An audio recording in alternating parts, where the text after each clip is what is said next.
MDH ಜನ ಮಸಾಲ. ಈಗ ಕಡಲೆ ಇರಲಿ, ಹಲಸಂಡೆ ಬೀಜ, ಕಪ್ಪು ಕಡಲೆ ಅಥವಾ ಬಿಳಿ ಕಡಲೆ, ಎಲ್ಲವೂ ಸ್ವಾದಿಷ್ಟವಾಗುತ್ತೆ. MDH. ಬೆಂಗಳೂರಲ್ಲಿ ನಿಲ್ಲದ ಕೋಗಿಲು ನಿವಾಸಿಗಳ ಕೂಗು. ಒತ್ತುವರಿ ತೆರವಿಗೆ ನೂರಾರು ಕುಟುಂಬಗಳು ಬೀದಿಗೆ ಬಿದ್ದಿವೆ. ಮನೆ ನಾಶ ಆದ್ರೂ ಟಾರ್ಪಲ್ ಹಾಕೊಂಡು ಜೀವನವನ್ನ ಸಾಗಿಸ್ತಾ ಇದೆ. ಕೋಗಿಲು ಲೇಔಟ್ ಬಿಟ್ಟು ಹೋಗಲ್ಲ ಅಂತ ಹೇಳಿ ಅಲ್ಲಿನ ಜನ ಪಟ್ಟು ಹಿಡಿದು ಕೂತಿದ್ದಾರೆ. ಸರ್ಕಾರದ ವಿರುದ್ಧ ಆಕ್ರೋಶ ಹೊರಹಾಕ್ತಾ ಇದ್ದಾರೆ, ಕಣ್ಣೀರ್ ಹಾಕ್ತಾ ಇದ್ದಾರೆ. ನಾವಿಲ್ಲಿಂದ ಕದ್ಲೋದೇ ಇಲ್ಲ ಅಂತ ಹೇಳಿ ಪ್ರತಿಭಟನೆ ಮಾಡ್ತಾ ಇದ್ದಾರೆ. ಸರಿಯಾಗಿ ಕುಡಿಯಲು ನೀರಿಲ್ಲ, ಅನ್ನವಿಲ್ಲ. ನೋಡಿ, ಟಾರ್ಪಲ್ ಹಾಕಿ ಅಲ್ಲೇ ನಿವಾಸಿಗಳು ಬದುಕನ್ನ ಕಟ್ಕೊಂಡಿದ್ದಾರೆ. ಈಗ ಕೋಗಿಲು ಕ್ರಾಸ್ನಲ್ಲಿ 200ಕ್ಕೂ ಹೆಚ್ಚು ಮನೆಗಳನ್ನ, ಅಂದ್ರೆ ಅಕ್ರಮವಾಗಿ ಕಟ್ಟಿದಂತಹ ಮನೆಗಳನ್ನ ನೆಲಸಮಗೊಳಿಸಲಾಗಿತ್ತು. ಆದ್ರೆ ಅಲ್ಲಿದ್ದಂತಹ ಕುಟುಂಬಗಳು ಇನ್ನೂ ಕೂಡ ಅಲ್ಲೇ ಇವೆ. ಆ ಜಾಗವನ್ನ ಬಿಟ್ಟು ಕದಲ್ತಾ ಇಲ್ಲ. ಸರ್ಕಾರ ನಮಗೆ ಏನೂ ಮಾಡ್ತಾ ಇಲ್ಲ ಅಂತ ಹೇಳಿ ಆಕ್ರೋಶವನ್ನ ಹೊರಹಾಕಿದ್ದಾರೆ. ಪುನರ್ವಸತಿ ಕಲ್ಪಿಸಬೇಕು ಅಂತ ನಿವಾಸಿಗಳು ಪಟ್ಟು ಹಿಡಿದು ಕೂತಿದ್ದಾರೆ. ಸಂಘ ಸಂಸ್ಥೆಗಳು ಮಾತ್ರ ಊಟ ನೀರು ಕೊಡ್ತಿದ್ದಾರೆ. 3 ಕಿಲೋಮೀಟರ್ ದೂರದಲ್ಲಿ ಗಂಜಿ ಕೇಂದ್ರ ಓಪನ್ ಆಗಿದೆ. ಆದ್ರೆ ನಾವು ಗಂಜಿ ಕೇಂದ್ರಕ್ಕೆ ಹೋಗಲ್ಲ ಅಂತ ಹೇಳಿ ಆಕ್ರೋಶವನ್ನ ಹೊರಹಾಕ್ತಾ ಇದ್ದಾರೆ. ಗಂಜಿ ಕೇಂದ್ರಕ್ಕೆ ಹೋದ್ರೆ ತೆರವು ಮಾಡಿ ಬೇಲಿ ಹಾಕ್ತಾರೆ. ಇಲ್ಲಿ ಎಲ್ಲವನ್ನ ತೆರವು ಮಾಡಿ ಬೇಲಿ ಹಾಕ್ತಾರೆ. ನಾವಿಲ್ಲಿಂದ ಕದ್ಲೋದೇ ಇಲ್ಲ ಅಂತ ಹೇಳಿ ನಿವಾಸಿಗಳು ಪಟ್ಟು ಹಿಡಿದಿದ್ದಾರೆ. ನೋಡಿ, 200ಕ್ಕೂ ಹೆಚ್ಚು ಮನೆಗಳನ್ನ ತೆರವು ಮಾಡಲಾಯಿತು. ಈಗ ಗಂಜಿ ಕೇಂದ್ರ ಕೂಡ ಓಪನ್ ಮಾಡಲಾಗಿದೆ. 3 ಕಿಲೋಮೀಟರ್ ದೂರ ಇದೆ. ಆದರೆ ನಾವು ಗಂಜಿ ಕೇಂದ್ರಕ್ಕೆ ಹೋಗೋದಿಲ್ಲ. ನಾವೇನಾದ್ರೂ ಗಂಜಿ ಕೇಂದ್ರಕ್ಕೆ ಹೋದ್ರೆ ಇಲ್ಲಿ ಸಂಪೂರ್ಣವಾಗಿ ನೆಲಸಮ ಮಾಡಿ ಬೇಲಿ ಹಾಕ್ತಾರೆ. ಹೀಗಾಗಿ ನಮಗೆ ಇಲ್ಲೇ, ಅಂದ್ರೆ ಬೇರೆ ಕಡೆ ಒಂದು ವಾಸಿಸೋದಕ್ಕೆ ಸ್ಥಳವನ್ನ ಮಾಡಿಕೊಡಿ ಅಂತ ಹೇಳಿ ಸರ್ಕಾರಕ್ಕೆ ಪಟ್ಟು ಹಿಡಿದಿದ್ದಾರೆ. ಸರ್, ಸರ್ಕಾರದಿಂದ ಅಂತಕ್ಕೂ ಯಾವುದು ವ್ಯವಸ್ಥೆ ಏನು, ಊಟದೇನು, ಗಂಜಿ ಕೇಂದ್ರಗಳು ಯಾವುದು ಮಾಡಿಲ್ಲ. AMM ಅನ್ನೋರು ಅವರು ಊಟದ ವ್ಯವಸ್ಥೆ ಮಾಡ್ತಾ ಇದ್ದಾರೆ ಎಲ್ಲರಿಗೂ. ಆಮೇಲೆ ಯಾರೋ ಬಂದು ಟಾರ್ಪಲ್ಗಳು ಅವ್ರು ಕೊಟ್ಟು, ಕೆಲವ್ರು ಕೊಟ್ಟರು, ಕೆಲವರು ದಾನಿಗಳು ಬಂದರು, ಕಂಬಳಿಗಳು, ಶಾಲುಗಳು, ಟೋಪಿಗಳು, ಸ್ವೆಟ್ರ್ಗಳು ಕೊಟ್ಟರು. ಅಕಸ್ಮಾತಾಗಿ ಇವ್ರುಗಳು ಏನಾದರೂ ಮುನಾಜಪ್ಪನವರು, ಅಯ್ಯುಬಣ್ಣವರು, ಈ ವಸೀಮಣ್ಣವರು ಮತ್ತು ವಿಜಯಣ್ಣವರು ಆ ಡೆಮೊಲೇಷನ್ ಮಾಡೋ ದಿವಸ ಇವರೇನಾದರೂ ಮುಂದೆ ಇಲ್ಲದೆ ಇದ್ದಿದ್ದರೆ ಎಷ್ಟೋ ಜನ ಅಸಹಾಯಕರಿಗೆ ತುಂಬ ಹಿಂಸೆಯಾಗಿ ತುಂಬ ನೊಂದ್ಕೊತಾ ಇದ್ರು. ಆಮೇಲೆ ಎಷ್ಟೋ ಜನ ಜೀವ ಕಳ್ಕೊಳ್ಳೋ ಒಂದು ಅಷ್ಟರ ಮಟ್ಟಿಗೆ ಹೋಗ್ಬಿಟ್ಟಿದ್ರು. ಇವ್ರುಗಳೆಲ್ಲರೂ ತಾಳ್ಮೆಯಿಂದ ಇಲ್ಲಿ ಸುಮಾರು ಒಂದು 20 ವರ್ಷದಿಂದ ಇಲ್ಲಿರುವಂಥದ್ದು. 20 ವರ್ಷದಿಂದ ಅಂದರೆ ಇದು ಯಾರೋ ಬಂದು ಕೊಟ್ಟಿರೋದು ಅಥವಾ ಇನ್ನೊಂದು ಅಲ್ಲ. ಏನೋ ಖಾಲಿ ಜಾಗ ಇದೆ, ಗೋಮಾಳ ಜಾಗ, ಗೌರ್ಮೆಂಟ್ ಜಾಗ. ಸರ್ಕಾರ ಹೇಳುತ್ತಲ್ಲ, ಸರ್ಕಾರನೂ ಹೇಳುತ್ತೆ ಗೌರ್ಮೆಂಟೇ ನಿಮ್ಮದು ಅಂತ. ಅದೇ ಥರ ಬಂದು ಏನೋ ಇರೋಕ್ಕೆ ಮನೆ ಇಲ್ಲ ಅಂತ ರೋಡ್ ಮೇಲೆ ಇರೋ ಗುಡ್ಸ್ಗಳು ಹಾಕ್ಕೊಂಡಿರೋರು ಅವರು ಇವರು ಬಂದು ಇಲ್ಲೇನೋ ಒಂದು ಕಟ್ಟಡ ಕಟ್ಕೊಂಡು ಏನೋ ಒಂದು ಮಾಡಿಕೊಂಡು ಇರ್ತಾಯಿದ್ರು. ಸೊ ಮೊನ್ನೆ 20ನೇ ತಾರೀಕು ಸಡನ್ನಾಗಿ ಏನು ಹೇಳ್ದಿರ ಇದಿಷ್ಟು ಅಲ್ಲಿನ ಸ್ಥಳೀಯರು ಹೇಳ್ತಾ ಇರೋ ಮಾತು. ಇನ್ನು ಘಟನಾ ಸ್ಥಳಕ್ಕೆ ಭೇಟಿ ನೀಡ್ತಾರೆ ಸಚಿವ ಜಮೀರ್ ಅಹಮದ್ ಖಾನ್. ಇಂದು ಕೋಗಿಲು ಲೇಔಟ್ಗೆ ಸಚಿವ ಜಮೀರ್ ಭೇಟಿ ಕೊಡ್ತಾರೆ. ಭೇಟಿ ಮಾಡಿ ನಮ್ಮ ಸಮಸ್ಯೆಗಳನ್ನ ನಾವು ಹೇಳ್ತಿದ್ದೀವಿ, ಇವತ್ತು ಸ್ಥಳಕ್ಕೆ ಬರ್ತೀವಿ ಅಂತ ಹೇಳಿ ಅವ್ರು ಹೇಳಿದ್ದಾರೆ. ಸಚಿವರು ಸ್ಥಳಕ್ಕೆ ಬಂದ ಮೇಲೆ ಮುಂದಿನ ನಿರ್ಧಾರ ಮಾಡ್ತೀವಿ ಅಂತ ಹೇಳಿ ಅಲ್ಲಿನ ಸಂತ್ರಸ್ತರು ಹೇಳ್ತಾ ಇದ್ದಾರೆ. ಮಹಿಳೆಯರು ಮತ್ತು ಹೋರಾಟಗಾರರು ತೀವ್ರ ಆಕ್ರೋಶವನ್ನ ವ್ಯಕ್ತಪಡಿಸಿದ್ದಾರೆ.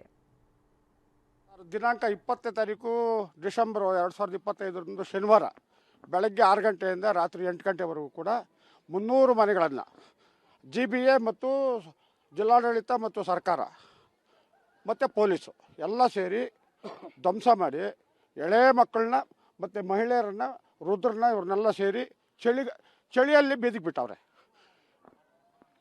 ಶನಿವಾರ ಲಗಾಯಿತು. ಇದುವರೆಗೂ ಕೂಡ ಸರ್ಕಾರ ಈ ಕಡೆ ಗಮನ ಕೊಡಲೇ ಇಲ್ಲ.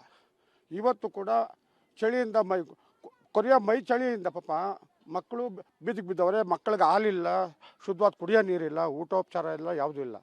ನಾವು GBA ಅಧಿಕಾರಿಗಳಿಗೆ, ಕಮಿಷನರ್ನ ಮನವಿ ಕೊಟ್ಟು ಅವರಿಗೆ ಗಂಜಿ ಕೇಂದ್ರ ತೆರೀರಿ, ಪುನರ್ವಸತಿಗಾಗಿ ಅವ್ರಿಗೆ ಪರ್ಯಾಯ ವ್ಯವಸ್ಥೆ ಮಾಡಿರಿ ಅಂತೇಳಿ ಮನವಿ ಕೊಟ್ಟಿದ್ದೀವಿ. ಇದುವರೆಗೂ ಸ್ಪಂದಿಸೇ ಇಲ್ಲ. ನಿನ್ನೆ ಜಮೀರ್ ಅಹಮದ್ ಅವ್ರನ್ನ ಭೇಟಿ ಮಾಡಿ, ವಸತಿ ಸಚಿವರನ್ನ ಭೇಟಿ ಮಾಡಿ ಸಮಾಲೋಚನೆ ಮಾಡಿದ ನಂತರ ಒಂದು ಬೆಳವಣಿಗೆ ಆಗಿದೆ. ಇವರಿಗೆ ಪುನರ್ವಸತಿ ಕಲ್ಪಿಸಲಿಕ್ಕೆ CM ಹೇಳಿದ್ದಾರೆ, ಮುಖ್ಯಮಂತ್ರಿಗಳು ನಮಗೆ ಆದೇಶ ಕೊಟ್ಟವ್ರೆ. ಅದರಿಂದ ನೀವು ಎಲ್ಲ ದಾಖಲಾತಿಗಳೊಂದಿಗೆ ಬೆಳಗ್ಗೆ 11 ಗಂಟೆ ಬರೋಕ್ಕೆ ಹೇಳಿದ್ದಾರೆ. ನಾವೆಲ್ಲ ದಾಖಲಾತಿಗಳನ್ನು ಸಮೇತ ಅಲ್ಲಿ ಹೋಗಿ ಈಗ ಅವರು ಮತ್ತೆ ಸಮಾಲೋಚನೆ ಮಾಡಿ ಆ ದಾಖಲಾತಿಗಳ ಆಧಾರದ ಮೇಲೆ ಮುಖ್ಯಮಂತ್ರಿಗಳ ಜೊತೆಲಿ ಮಾತಾಡ್ತೀನಿ. ಈ ಬಗ್ಗೆ ಹೆಚ್ಚಿನ ಡೀಟೇಲ್ಸ್ ಅನ್ನ ನೀಡ್ತಾರೆ ನಮ್ಮ ಪ್ರತಿನಿಧಿ ಕಿರಣ್ ಸೂರ್ಯ. ನೇರ ಸಂಪರ್ಕದಲ್ಲಿ ನಮ್ಮನ್ನ ಜಾಯ್ನ್ ಆಗ್ತಾ ಇದ್ದಾರೆ. ಕಿರಣ್ ಸೂರ್ಯ, ಗಮನಿಸ್ತಾ ಇದ್ದೀವಿ ಈಗಾಗಲೇ ಕಟ್ಟಡಗಳನ್ನ ತೆರವು ಮಾಡಲಾಗಿದೆ, ಆದ್ರೆ ಅಲ್ಲಿನ ನಿವಾಸಿಗಳು ಮತ್ತೆ ಟಾರ್ಪಲ್ ಹಾಕೊಂಡು ಅಲ್ಲೇ ವಾಸ ಮಾಡ್ತಾ ಇದ್ದಾರೆ. ಸರ್ಕಾರ ನಮಗೆ ಸ್ಪಂದಿಸ್ತಾ ಇಲ್ಲ, ಪುನರ್ವಸತಿಯನ್ನ ಕಲ್ಪಿಸ್ಕೊಡ್ತಾ ಇಲ್ಲ ಅಂತ. ಯಾಕೆ ಯಾವೊಬ್ಬ ಅಧಿಕಾರಿಗಳು ಕೂಡ ಭೇಟಿ ಕೊಟ್ಟಿಲ್ವಾ? ಅಲ್ಲಿನ ನಿವಾಸಿಗಳು ಏನ್ ಒತ್ತಾಯ ಮಾಡ್ತಾ ಇದ್ದಾರೆ? ಕಿರಣ್ ಸೂರ್ಯ. ಹೌದು ಮಧು ನಾಗರಾಜ್, ಬ್ಯಾಟರಾಯನಪುರ ವಿಧಾನಸಭಾ ಕ್ಷೇತ್ರದ ಯಲಹಂಕದ ಕೋಗಿಲು ಬಳಿ ಏನು ಅನಧಿಕೃತವಾಗಿ 200ಕ್ಕೂ ಹೆಚ್ಚು ಮನೆಗಳನ್ನ ನಿರ್ಮಾಣ ಮಾಡಿಕೊಂಡಿದ್ರು. ಆ ಮನೆಗಳನ್ನ ಕಳೆದ ಶನಿವಾರವಷ್ಟೇ ಪಾಲಿಕೆ ಅಧಿಕಾರಿಗಳು ಒತ್ತುವರಿ ತೆರವು ಕಾರ್ಯಾಚರಣೆಯನ್ನು ಮಾಡಿದ್ರು. ಆದರೆ 9 ದಿನ ಆಗಿರುವಂಥದ್ದು ತೆರವು ಕಾರ್ಯಾಚರಣೆ ನಡೆದು, ಆದರೆ ಇವತ್ತು ಕೂಡ ಅಲ್ಲಿನ ನಿವಾಸಿಗಳು ಮನೆಯನ್ನ ಖಾಲಿ ಮಾಡಲಿಕ್ಕೆ, ಸ್ಥಳವನ್ನ ಬಿಡಲಿಕ್ಕೆ ಮುಂದಾಗ್ತಿಲ್ಲ. ಅಲ್ಲೇ ಒಂದು ಶೆಡ್ಗಳನ್ನ ಮತ್ತೆ ಟಾರ್ಪಲ್ ಹಾಕೊಂಡು ಜೀವನವನ್ನ ನಡೆಸಲಿಕ್ಕೆ ಮುಂದಾಗ್ತಿರುವಂಥದ್ದು. ಸದ್ಯ ನಾನೀಗ ಆ ಒಂದು ತೆರವು ಕಾರ್ಯಾಚರಣೆ ನಡೆದಂತಹ ಸ್ಥಳದಲ್ಲಿದ್ದೀನಿ. ನಾನು ನಿಮಗೆ ದೃಶ್ಯದಲ್ಲಿ ತೋರಿಸ್ತಾ ಇದ್ದೀನಿ. ಇಲ್ಲಿ 200ಕ್ಕೂ ಹೆಚ್ಚು ಮನೆಗಳನ್ನ ಅನಧಿಕೃತವಾಗಿ ನಿರ್ಮಾಣ ಮಾಡಿಕೊಳ್ಳಲಾಗಿತ್ತು. ಕಾರಣ ಏನು ಅಂತ ಹೇಳಿದ್ರೆ 2016ನೇ ಇಸ್ವಿಯಲ್ಲಿ ಬೆಂಗಳೂರು ನಗರ ಜಿಲ್ಲಾಡಳಿತ ಅಂದಿನ ಪಾಲಿಕೆಗೆ ಕಸ ನಿರ್ವಹಣೆಯನ್ನು ಮಾಡಲಿಕ್ಕೆ ಇಲ್ಲಿ 5 ಎಕರೆ ಗೋಮಾಳದ ಜಾಗವನ್ನು ನೀಡಿದ್ರು. ಆದರೆ ಫೆನ್ಸಿಂಗ್ನ ಮಾಡಿರಲಿಲ್ಲ, ಕಾಂಪೌಂಡನ್ನ ಬೇಲಿಯನ್ನು ಹಾಕಿರಲಿಲ್ಲ. ಈಗ ಬೆಂಗಳೂರು ನಗರದಲ್ಲಿ ಕಸದ ಸಮಸ್ಯೆ ಹೆಚ್ಚಾದಂಥ ಹಿನ್ನೆಲೆಯಲ್ಲಿ ಪಾಲಿಕೆ ಅಧಿಕಾರಿಗಳು ಇಲ್ಲಿ ಕಸ ವಿಂಗಡಣೆಯನ್ನು ಮಾಡಬೇಕು ಅಂತೇಳಿ ಇಲ್ಲಿ ಅನಧಿಕೃತವಾಗಿ ನಿರ್ಮಾಣ ಮಾಡಿಕೊಂಡಿದ್ದಂತಹ ಮನೆಗಳನ್ನು ತೆರವು ಕಾರ್ಯಾಚರಣೆಗೆ ಮುಂದಾಗಿದ್ರು. ಆದರೆ ತೆರವು ಕಾರ್ಯಾಚರಣೆ ಮಾಡಿ 9 ದಿನ ಆದರೂ ಇಲ್ಲಿನ ನಿವಾಸಿಗಳು ಇಲ್ಲಿಂದ ಸ್ಥಳವನ್ನು ಬಿಟ್ಟು ಹೋಗಲಿಕ್ಕೆ ಮುಂದಾಗ್ತಿಲ್ಲ. ಕಾರಣ ಏನು ಅಂತ ಹೇಳಿದ್ರೆ, ನಮಗೆ ಬೇರೆ ಯಾವುದಾದರೂ ವ್ಯವಸ್ಥೆಯನ್ನು ಮಾಡಿಕೊಡಿ, ಪುನರ್ವಸತಿಯನ್ನು ಕಲ್ಪಿಸಿ ಅಂತೇಳಿ ಇಲ್ಲೇ ತಮ್ಮ ಮನೆ ಎಲ್ಲಿ ಇತ್ತೋ ಅದೇ ಜಾಗದಲ್ಲಿ ಈಗ ಶೆಡ್ಗಳನ್ನು ಹಾಕ್ಕೊಂಡು, ಟಾರ್ಪಾಲ್ಗಳನ್ನು ಹಾಕ್ಕೊಂಡು ಮನೆಗಳಲ್ಲಿ ಇಲ್ಲೇ ವಾಸವಾಗಿರುವಂಥದ್ದು. ಈಗಾಗಲೇ ಸ್ಥಳಕ್ಕೆ ವಸತಿ ಸಚಿವರಾಗಿರುವಂತಹ ಜಮೀರ್ ಅಹಮದ್ ಅವರು ಕೂಡ ಮಧ್ಯಾಹ್ನದ ನಂತರ ಬರ್ತಾರೆ ಅನ್ನುವಂಥ ಒಂದು ಮಾಹಿತಿ ಕೂಡ ಸದ್ಯಕ್ಕೆ ಲಭ್ಯವಾಗ್ತಿರುವಂಥದ್ದು. ಸ್ಥಳೀಯ ನಿವಾಸಿಗಳು ಈಗಾಗಲೇ ನಿನ್ನೆ ರಾತ್ರಿ ಸಚಿವ ಜಮೀರ್ ಅಹಮದ್ ಅವರನ್ನ ಭೇಟಿಯಾಗಿ ಸ್ಥಳಕ್ಕೆ ಬಂದು ನಮ್ಮ ಜನರ ಕಷ್ಟಗಳನ್ನು ಕೇಳಬೇಕು, ಮತ್ತು ಇವರಿಗೆ ಎಲ್ಲಾದರೂ ಒಂದು ಪುನರ್ವಸತಿಯನ್ನು ಕಲ್ಪಿಸಿಕೊಡಬೇಕು. ಅಂದರೆ ಎಲ್ಲಾದರೂ ಒಂದು ಮನೆಯ ಒಂದು ವ್ಯವಸ್ಥೆ ಆಗಿರ್ಬೋದು, ಊಟ ತಿಂಡಿಯ ವ್ಯವಸ್ಥೆ ಆಗಿರ್ಬೋದು, ಈ ಥರದನ್ನು ಮಾಡಬೇಕು ಅಂತ ಹೇಳಿದ್ರೆ ಸ್ಥಳೀಯ ನಿವಾಸಿಗಳು ಹೇಳ್ತಾ ಇರುವಂಥದ್ದು, ಕಳೆದ 8 ದಿನಗಳಿಂದಲೂ ನಮಗೆ ಯಾವುದೇ ಥರವಾದಂತಹ ವ್ಯವಸ್ಥೆಯನ್ನು ಮಾಡಿಲ್ಲ.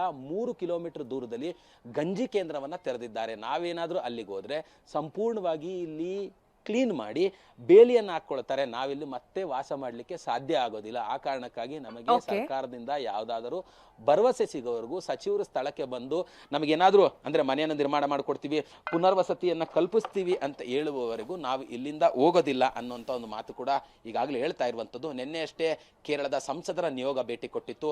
ಶಾಸಕರ ನಿಯೋಗ ಕೂಡ ಈಗಾಗಲೇ ಇವತ್ತು ಇಲ್ಲಿಗೆ ಭೇಟಿ ಕೊಟ್ಟು ಇಲ್ಲಿರುವಂತಹ ನಿವಾಸಿಗಳ ಕಷ್ಟಗಳನ್ನು ಕೂಡ ಕೇಳ್ತಾರೆ ಅನ್ನೋಂಥ ಒಂದು ಮಾಹಿತಿ ಸದ್ಯಕ್ಕೆ ಲಭ್ಯವಾಗ್ತಿರುವಂಥದ್ದು. ಓಕೆ ಕಿರಣ್, ಥ್ಯಾಂಕ್ ಯು ನಿಮ್ಮೆಲ್ಲ ಡೀಟೇಲ್ಸ್ಗಾಗಿ. ವಾಹ್, ಯಾಕೆ ಈಗ ಬಂತ ಸ್ವಾದ? ಖಂಡಿತ ಈಗ ಬಂತು ಅಸಲಿ ಸ್ವಾದ. MDH chunky chaat masala life ಅಲ್ಲಿ ಅಸಲಿ ಸ್ವಾದ ತರುತ್ತೆ. ಅಸಲಿ ಮಸಾಲ, ಎಸ್ ಎಸ್ MDH